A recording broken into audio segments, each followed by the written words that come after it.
Assalamualaikum warahmatullahi wabarakatuh. Perkenalkan, nama saya Bayu Sari Angga dari Fakultas Pertanian, Prodi Agroteknologi, Universitas Muhammadiyah Jember. Saya Bagus Effendi dari Fakultas Pertanian, Prodi Agroteknologi, Universitas Muhammadiyah Jember. Saya Advanjo Mileniasar dari Fakultas Pertanian, Prodi Agroteknologi, Universitas Muhammadiyah Jember. Kali ini saya akan menyampaikan tentang hukum agraria lama yang sering disebut dengan hukum agraria sebelum kemerdekaan. Yang hendak kami gambarkan secara ringkas adalah hukum agraria lama atau hukum agraria sebelum kemerdekaan adalah hukum yang berlaku sebelum Indonesia merdeka. Masing-masing menggunakan hukum barat, yakni agraris Swiss yang memberikan jaminan hukum kepada pengusaha swasta. Hukum agraria barat tersebut hanya mengatur sebatas perbuatan-perbuatan hukum yang dimungkinkan terhadap tanah-tanah yang berasal dari hukum agraria barat. Seperti misalnya tanah gendom tidak dapat digadaikan dalam hukum agraria adat.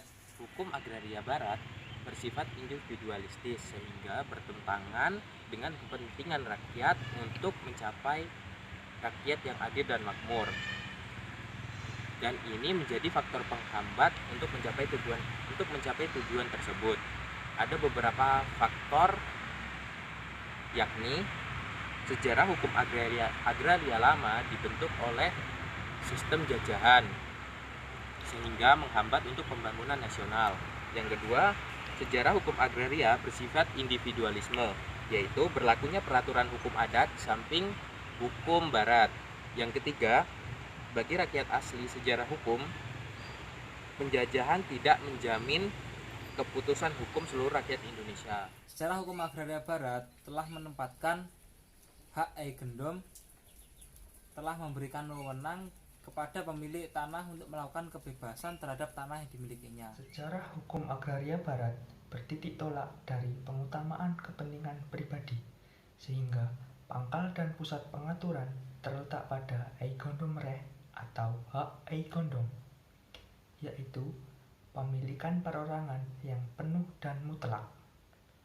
Di samping domain verklaring atau pernyataan domain atas pemilikan tanah oleh negara, hukum adat tanahnya sebagai bagian terpenting dari hukum adat tersebut dan bertitik tolak dari pemungutan kepentingan masyarakat atau komunalistis yang berakibat senantiasa mempertimbangkan antara kepentingan umum dan kepentingan perorangan. Dapat disimpulkan bahwa hukum agraria sebelum terbentuknya UU-PA lebih menguntungkan kepada pemerintahan Hindia Belanda. Sekian video pembelajaran dari kami, saya Bayu Sari Angga dan teman-teman yang bertugas, Bagus Effendi dan Advanjo Mileniasar mengucapkan terima kasih. Wassalamualaikum warahmatullahi wabarakatuh.